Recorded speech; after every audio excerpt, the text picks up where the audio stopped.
ರಾಜ್ಯದಲ್ಲಿ ಸದ್ದಿಲ್ಲದೆ ಶುರುವಾಯ್ತಾ ಆಪರೇಷನ್ ಹಸ್ತ. ಶ್ರೀರಾಮುಲು ವರ್ಸಸ್ ಜನಾರ್ದನ ರೆಡ್ಡಿ ಜಗಳದಲ್ಲಿ ಡಿಸಿಎಂ ಡಿಕೆ ಶಿವಕುಮಾರ್ ಹೊಸ bomb. DCM DK Shivakumar shocking statement. 138 ಜನ ಶಾಸಕರಿದ್ರು, ಕಾಂಗ್ರೆಸ್ ಸರ್ಕಾರಕ್ಕೆ ಆಪರೇಷನ್ ಹಸ್ತದ ಅವಶ್ಯಕತೆ ಇದೆಯಾ? ಗ್ಯಾರಂಟಿ ಗ್ಯಾರಂಟಿ ಗ್ಯಾರಂಟಿ, ಇದು ಗ್ಯಾರಂಟಿ ನ್ಯೂಸ್. ಸುದ್ದಿ ಖಚಿತ, ನ್ಯಾಯ ನಿಶ್ಚಿತ. ನಾನು ದುರ್ಗೇಶ್ ನಾಯ್ಕ. ರಾಜ್ಯದಲ್ಲಿ ಆಪರೇಷನ್ ಹಸ್ತದ ಅಸ್ತ್ರವನ್ನು ಬಳಸೋದಕ್ಕೆ ಡಿಸಿಎಂ ಡಿಕೆ ಶಿವಕುಮಾರ್ ಮುಂದಾಗಿದ್ದಾರಾ? ಸದ್ಯದಲ್ಲೇ ರಾಜ್ಯದಲ್ಲಿ ಆಪರೇಷನ್ ಹಸ್ತ ನಡೀತಿದೆಯಾ?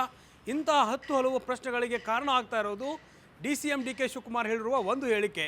2023ರ ಚುನಾವಣೆಯ ವೇಳೆ ನಾನು 50 ಜನರನ್ನು ಸಂಪರ್ಕ ಮಾಡಿದ್ದೆ, ಶ್ರೀರಾಮುಲು ಅವರನ್ನು ಮಾತ್ರವಲ್ಲ ಅನ್ನುವಂಥ ಡಿಸಿಎಂ ಡಿಕೆ ಶಿವಕುಮಾರ್ ಹೇಳಿಕೆ ರಾಜ್ಯ ರಾಜಕೀಯದಲ್ಲಿ ಸಂಚಲನವನ್ನು ಸೃಷ್ಟಿಸಿದೆ. ಹಾಗಾದರೆ ಡಿಸಿಎಂ ಡಿಕೆ ಶಿವಕುಮಾರ್ ಯಾರನ್ನೆಲ್ಲ ಸಂಪರ್ಕ ಮಾಡಿದ್ರು, ಕಾಂಗ್ರೆಸ್ನಲ್ಲಿ ನಡೀತಿದೆಯಾ ಆಪರೇಷನ್ ಹಸ್ತ ಅನ್ನೋ ವಿಚಾರ ಬಹಳಷ್ಟು ಕುತೂಹಲ ಮೂಡಿಸ್ತಾ ಇದೆ. 2023ರ ಚುನಾವಣೆಯಲ್ಲಿ 50 ಶಾಸಕರನ್ನು ಸಂಪರ್ಕ ಮಾಡಿದೆ ಅನ್ನುವಂಥ ಹೇಳಿಕೆ ಒಂದು ಕಡೆ ಆದರೆ, ಈಗ ಇರುವಂತಹ ಸಚಿವ ಸಂಪುಟದ ಸದಸ್ಯರು ಕೂಡ 2028ರ ಚುನಾವಣೆ ಇಟ್ಕೊಂಡು ಈಗಾಗಲೇ ನಾವು ಆಪರೇಷನನ್ನು ಆರಂಭ ಮಾಡಿದ್ದೇವೆ ಅನ್ನುವಂಥ ಮಾತನ್ನು ಕೂಡ ಕೆಲವೊಂದಿಷ್ಟು ಶಾಸಕರು ಸಚಿವರು ಹೇಳ್ತಾ ಇದ್ದಾರೆ. BJPಯಿಂದ JDSನಿಂದ 25ರಿಂದ 50ಕ್ಕೂ ಹೆಚ್ಚು ಶಾಸಕರು ಬರ್ತಾರೆ ಅನ್ನುವಂಥ ಮಾತನ್ನು ಹೇಳ್ತಿರುವಂಥದ್ದು. ರಾಜ್ಯದಲ್ಲಿ 2023ರ ಚುನಾವಣೆಯಲ್ಲಿ 135 ಜನ ಶಾಸಕರು ಗೆದ್ದರೆ, ಇತ್ತ ಉಪಚುನಾವಣೆಯಲ್ಲಿ 3 ಕ್ಷೇತ್ರವನ್ನು ಕಾಂಗ್ರೆಸ್ ಸರ್ಕಾರದ ಶಾಸಕರು ಗೆಲ್ತಾರೆ. ಆ ಒಂದು ಗೆಲುವಿನ ಬಳಿಕ ಇನ್ನೂ ಕೂಡ ಶಾಸಕರ ಕೊರತೆ ಇದೆಯಾ ಅನ್ನುವಂಥ ಪ್ರಶ್ನೆ ಮೂಡ್ತಿರುವಂಥದ್ದು. ಈ ಒಂದು ಲೆಕ್ಕಾಚಾರವನ್ನು ಇಟ್ಕೊಂಡು ಡಿಸಿಎಂ ಡಿಕೆ ಶಿವಕುಮಾರ್ ಆಗಲಿ, ಸತೀಶ್ ಜಾರಕಿಹೊಳಿ ಅವರಾಗಲಿ, MB ಪಾಟೀಲ್ ಅವರು, ಪ್ರಿಯಾಂಕ್ ಖರ್ಗೆ ಅವರು, ಚಲುವರಾಯಸ್ವಾಮಿ ಅವರು ಕೂಡ ಹೇಳಿಕೆಗಳನ್ನು ನೀಡುತ್ತಿರುವುದು ಸಾಕಷ್ಟು ಕುತೂಹಲಕ್ಕೆ ಕಾರಣವಾಗ್ತಾ ಇದೆ. BJPಯಿಂದ JDSನಿಂದ ಕೆಲವೊಂದಿಷ್ಟು ಶಾಸಕರು ಬರೋದಕ್ಕೆ ತುದಿಗಾಲ ಮೇಲೆ ನಿಂತಿದ್ದಾರೆ. ಪಕ್ಷದ ತತ್ವ ಸಿದ್ಧಾಂತವನ್ನು ಒಪ್ಪಿ ಯಾರು ಬಂದರೂ ಕೂಡ ನಾವು ಸ್ವಾಗತ ಮಾಡ್ತೇವೆ ಅನ್ನುವಂಥ ಮಾತುಗಳು ಕೂಡ ಹೇಳ್ತಿರೋದ್ರಿಂದ BJP JDSನಲ್ಲಿ ಇರುವಂಥ ಕೆಲವೊಂದಿಷ್ಟು ಅಸಮಾಧಾನವನ್ನು ಅಸ್ತ್ರವಾಗಿ ಬಳಸಿಕೊಂಡು ಕಾಂಗ್ರೆಸ್ ಆಪರೇಷನ್ಗೆ ಮುಂದಾಗ್ತಾ ಇದೆಯಾ, ಈ ಒಂದು ಪ್ರಶ್ನೆಗೂ ಕೂಡ ಕಾರಣ ಆಗ್ತಿರೋದು.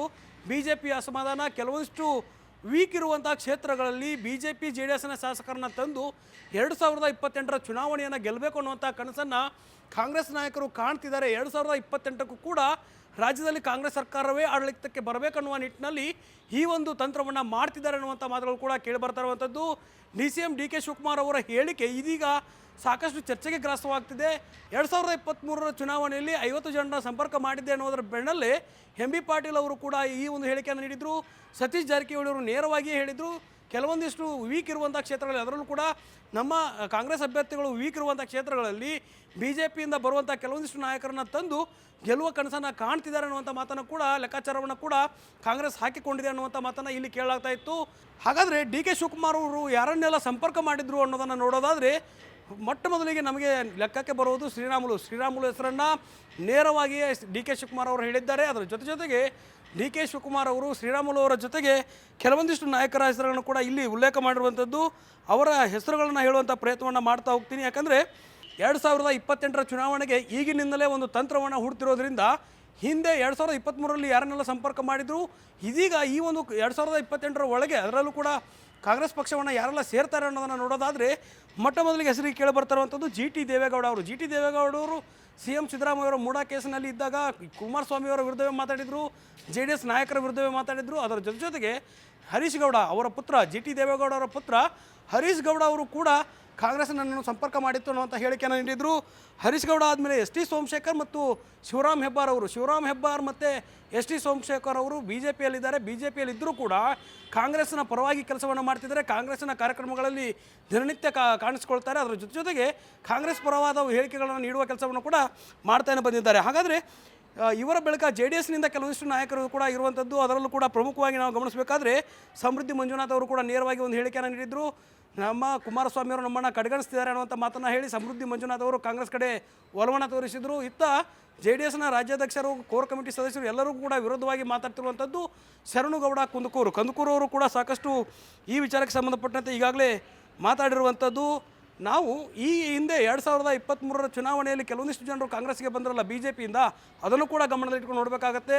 ಜಗದೀಶ್ ಶೆಟ್ಟರ್, ಲಕ್ಷ್ಮಣ ಸವದಿಯವರು ಕಾಂಗ್ರೆಸ್ಗೆ ಸೇರಿದರು. ಅದರಲ್ಲಿ ಜಗದೀಶ್ ಶೆಟ್ಟರ್ ಅವರು ಸೋಲನ್ನು ಕಂಡ್ರೆ ಲಕ್ಷ್ಮಣ ಸವದಿಯವರು ಗೆಲುವನ್ನು ಸಾಧಿಸಿದರು. ಡಿ ಕೆ ಶಿವಕುಮಾರ್ ಅವರ ಒಂದು ತಂತ್ರ ಅಲ್ಲಿ ವರ್ಕೌಟ್ ಆಗಿತ್ತು. ಶಿವಲಿಂಗೇಗೌಡರು ಕೂಡ ಈ ಒಂದು ಆಪರೇಷನ್ ಒಳಗಾಗಿ ಕಾಂಗ್ರೆಸ್ಗೆ ಬಂದಿದ್ದರು, ಅವರು ಕೂಡ ಗೆಲುವನ್ನು ಸಾಧಿಸಿರುವಂಥದ್ದು. ಅಫ್ಜಲ್ಪುರದ ಮಾಲಿಕೆಯ ಗುತ್ತೇಗಾರ್ ಕೂಡ 2023 ಸೋಲಿನ ಬಳಿಕ ಕಾಂಗ್ರೆಸ್ ಪಕ್ಷವನ್ನು ಸೇರ್ತಾರೆ. ಆಳಂದದ ಬಿ ಆರ್ ಪಾಟೀಲ್ ಕಾಂಗ್ರೆಸ್ ಸೇರ್ಪಡೆಯಾಗಿ ಅವರು ಕೂಡ ಗೆಲುವನ್ನು ಸಾಧಿಸ್ತಾರೆ. ಕೋನರೆಡ್ಡಿ ಕೂಡ ನವಲಗುಂದ ಕ್ಷೇತ್ರದಲ್ಲಿ ಬಿಜೆಪಿ ಅಭ್ಯರ್ಥಿಯಂಥ ಶಂಕರ್ ಮುನೇನಕೊಪ್ಪ ಅವರನ್ನು ಸೋಲಿಸಿ ಕೋನರೆಡ್ಡಿಯವರು ಶಾಸಕರಾಗಿದ್ದಾರೆ. ಮಹಾಲಕ್ಷ್ಮಿ ಲೇಔಟ್ನ ಶಾಸಕ ಗೋಪಾಲಯ್ಯ ಅವರು ಕೂಡ ಈ ಒಂದು ಆಪರೇಷನ್ಗೆ ಒಳಗಾಗಿದ್ದರು. ಆದರೆ ಗೋಪಾಲಯ್ಯ ಅವರು ಒಂದು ಬಿಜೆಪಿ ಪಕ್ಷವನ್ನು ಬಿಡದೆ ಅಲ್ಲಿಯೇ ಉಳ್ಕೊಂಡಿರುವಂಥದ್ದು. ಕೆ ಆರ್ ಪುರಂನ ಶಾಸಕ ಕೂಡ ಬೈರತಿ ಬಸವರಾಜ್ ಅವರನ್ನು ಕೂಡ ಇಲ್ಲಿ ಆಪರೇಷನ್ಗೆ ಡಿ ಕೆ ಶಿವಕುಮಾರ್ ಅವರು ಸಂಪರ್ಕ ಮಾಡಿದ್ರು ಅನ್ನಲಾಗ್ತಾ ಇತ್ತು. ಆದರೆ ಬೈರತಿ ಬಸವರಾಜ್ ಬಿ ಜೆ ಪಿಯನ್ನು ತೊರೆದು ಬರಲಿಲ್ಲ. ತುಮಕೂರು ಗ್ರಾಮಾಂತರದ ಕ್ಷೇತ್ರ ಡಿ ಸಿ ಗೌರಿಶಂಕರ್ ಅವರು ಕೂಡ ಕಾಂಗ್ರೆಸ್ ಪಡೆಯನ್ನು ಸೇರ್ಪಡೆ ಆಗಿರುವಂಥದ್ದು. ತುರುವೇಕೆರೆ ಶಾಸಕ ಮಸಾಲೆ ಜಯರಾಮ್, ಹಾಸನದ ಪ್ರೀತಮ್ ಗೌಡ ಅವರಿಗೂ ಕೂಡ ಈಗಾಗಲೇ ಒಂದು ಆಪರೇಷನ್ ನಡೀತಾ ಇದೆ. ಪ್ರೀತಮ್ ಗೌಡ ಯಾವಾಗ ಕೂಡ ಕಾಂಗ್ರೆಸ್ ಪಕ್ಷವನ್ನು ಸೇರ್ತಾರೆ ಅನ್ನುವಂಥ ಮಾಹಿತಿಗಳು ಕೇಳಿ ಬರ್ತಾ ಇದೆ. ಹೀಗೆ 10 ಹಲವು ನಾಯಕರು ಕೂಡ ಈ ಒಂದು B J P J D ಎಸ್ನಿಂದ ತೊರೆದು ಕಾಂಗ್ರೆಸ್ ಪಕ್ಷವನ್ನು ಸೇರೋದು ನಿಚ್ಚಳವಾಗ್ತಾ ಇದೆಯಾ? ಸದ್ದಿಲ್ಲದೆ ಆಪರೇಷನ್ ಹಸ್ತ ನಡೀತಾ ಇದೆಯಾ? D K Shivakumar D C M ಆಗಿರೋದ್ರಿಂದ ಅವರು ಸಿ ಎಂ ಆಗೋದಕ್ಕೆ ಈಗಾಗಲೇ ಸಾಕಷ್ಟು ಲೆಕ್ಕಾಚಾರವನ್ನು ಹಾಕ್ತಿದ್ದಾರೆ. ಇದರ ಜೊತೆಗೆ ಸತೀಶ್ ಜಾರಕಿಹೊಳಿ ಅವರು ಕೂಡ 2028ರ ಅಭ್ಯರ್ಥಿ ನಾನು ಅನ್ನುವಂಥ ಲೆಕ್ಕಾಚಾರದಲ್ಲಿದ್ದಾರೆ. ಇತ್ತ ಸಿ ಎಂ ಸಿದ್ದರಾಮಯ್ಯ ಕೂಡ ನಾನು 2028ರವರೆಗೆ ಅಂದರೆ ಈಗ ಇರುವ ಅವಧಿಯಲ್ಲಿ 3.5 ವರ್ಷಗಳ ಕಾಲ ಸಿ ಎಂ ಆಗಿ ಮುಂದುವರಿತೇನೆ, ನನ್ನದೇ ಈ ಒಂದು 5 ವರ್ಷದ ಸಿ ಎಂ ಆಗಿ ನಾನು ಮುಂದುವರೆದೇ ತೀರ್ತೀನಿ ಅನ್ನುವಂಥ ಮಾತನ್ನು ಹೇಳ್ತಿರುವಂಥದ್ದು. ಹೀಗಾಗಿ 2028ರ ಚುನಾವಣೆ ರಾಜ್ಯ ಕಾಂಗ್ರೆಸ್ ನಾಯಕರಿಗೆ ಬಹಳಷ್ಟು ಮಹತ್ವದ್ದಾಗಿದೆ. ಸಿ ಎಂ ಆಗುವ ಕನಸು ಕಾಣ್ತಿರುವ ನಾಯಕರಿಗೂ ಕೂಡ ಬಹಳ ಮಹತ್ವದ ಚುನಾವಣೆ ಆಗಿರೋದ್ರಿಂದ 2028ರ ಚುನಾವಣೆಯಲ್ಲಿ ಕಾಂಗ್ರೆಸ್ ಸರ್ಕಾರ ಆಡಳಿತಕ್ಕೆ ಬರಬೇಕಾದ್ರೆ ಈ ಎಲ್ಲ ತಂತ್ರಗಳನ್ನು ಡಿ ಕೆ ಶಿವಕುಮಾರ್ ಅವರು ಹೆಣಿತಿದ್ದಾರೆ. ಸತೀಶ್ ಜಾರಕಿಹೊಳಿ ಅವರಿಗೆ ಸಾಥನ್ನು ಕೊಡ್ತಾರಾ ಇಲ್ಲವಾ ಅನ್ನೋದನ್ನು ಕೂಡ ಕಾದು ನೋಡಬೇಕು. ಅದರಲ್ಲೂ ಕೂಡ ಕಿತ್ತೂರು ಕರ್ನಾಟಕ, ಹೈದರಾಬಾದ್ ಕರ್ನಾಟಕ, ಕರಾವಳಿ ಕರ್ನಾಟಕ ಮತ್ತು ಹಳೆಯ ಮೈಸೂರು ಭಾಗದಲ್ಲಿ ಈ ಒಂದು ಆಪರೇಷನ್ ಫುಲ್ ಜೋರಾಗಿ ನಡೀತಾ ಇದೆ ಅನ್ನುವಂಥ ಮಾತುಗಳು ಕೂಡ ಕೇಳಿ ಬರ್ತಾ ಇರುವಂಥದ್ದು. ಜೆ ಡಿ ಎಸ್ನಿಂದ 12 ಶಾಸಕರನ್ನು ಕರೆದು ತರ್ತೀನಿ ಅನ್ನುವಂಥ ಮಾತನ್ನು ಯೋಗೇಶ್ ಅವರು ಕೂಡ ಹೇಳಿದರು. ಹೀಗಾಗಿ ಈ ಒಂದು ಆಪರೇಷನ್ ಹಸ್ತದ ಡೆವಲಪ್ಮೆಂಟ್ ಕಾಂಗ್ರೆಸ್ನಲ್ಲಿ ಸಾಕಷ್ಟು ಬದಲಾವಣೆಗಳನ್ನ ತರುತ್ತಾ ಅದ್ರ ಜೊತೆಗೆ 2028ರ ಚುನಾವಣೆಯ ಫಲಿತಾಂಶ ಹೇಗಿರುತ್ತೆ, ಯಾರೆಲ್ಲ ಸ್ಪರ್ಧೆ ಮಾಡ್ತಾರೆ, ಯಾರೆಲ್ಲ ಬಿ ಜೆ ಪಿಯಿಂದ ಜೆ ಡಿ ಎಸ್ನಿಂದ ಕಾಂಗ್ರೆಸ್ಗೆ ಬರ್ತಾರೆ ಅನ್ನೋದನ್ನು ಕಾದು ನೋಡೋಣ. ಕ್ಯಾಮ್ರಾ ಪರ್ಸನ್ ಪಂಪಪತಿ ಜೊತೆ ದುರ್ಗೇಶ್ ನಾಯಕ, guarantee news, Bengaluru. Guarantee news, ಸುದ್ದಿ ಖಚಿತ, ನ್ಯಾಯ ನಿಶ್ಚಿತ.